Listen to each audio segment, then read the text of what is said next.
10 powerful facts about synthetic aperture radar.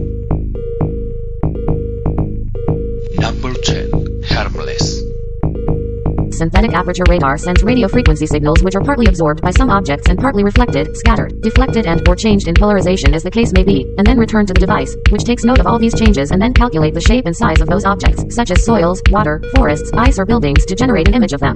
Here comes the important thing. SAR uses frequencies ranging from 300 MHz to 40,000 MHz, more usually between 0.3 and 12 GHz. The entire range of the SAR spectrum is within the category of non-ionizing radiation, like cell phones, radio and TV, which means that these signals cannot affect the chemical composition of any substance or living being.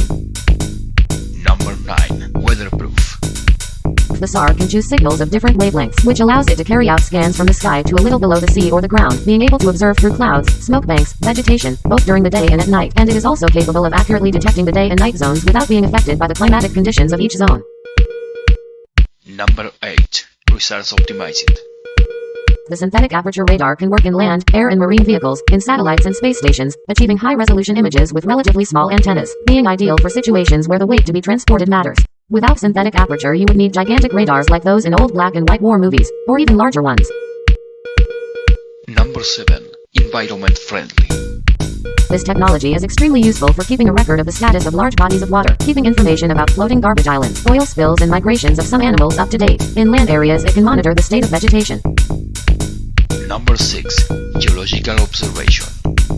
Due to its high resolution and the large areas it can cover, it is a great ally to study the composition and behavior of different types of terrain, both on Earth and in other celestial bodies, being able to map the topography of the ground and subsoil. Number 5. Disaster predicting. Observation is everything. Knowing how to respond to an emergency is important.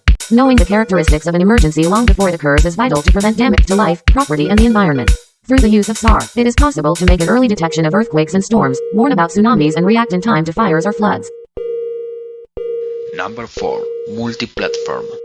Most of the programs to work with SAR can run on different operating systems and architectures, even on tablets and mobile phones, both from web interfaces, as installed or portable applications. Number 3. Collaboration.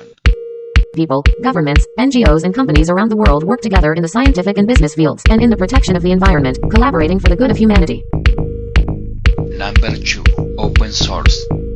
Since 2006, all observation programs, ALOS-1, MESAR, CanDML, Silvacarbon, Server, and many others, have made the commitment to keep the generated data files free and open, that is, free of charge and accessible from all over the world. Also most of the tools to use SAR maintain the open source philosophy, ISCE, GMTSAR, ROI_PAC, DORIS. Data files can be verified, and software tools can be studied, revised, and even improved by the community. No one can prohibit access to this technology or its study. Number 1. Not only for nerds. Different SAR missions produce a large amount of raw data and information processed at a level that to many people can seem overwhelming. Even so, there is a large amount of documentation produced by official organizations and the community. Tutorials, webinars, YouTube channels, hackathons. There is everything to go from zero to hero with enough dedication, accessible from any smartphone or computer. Go ahead.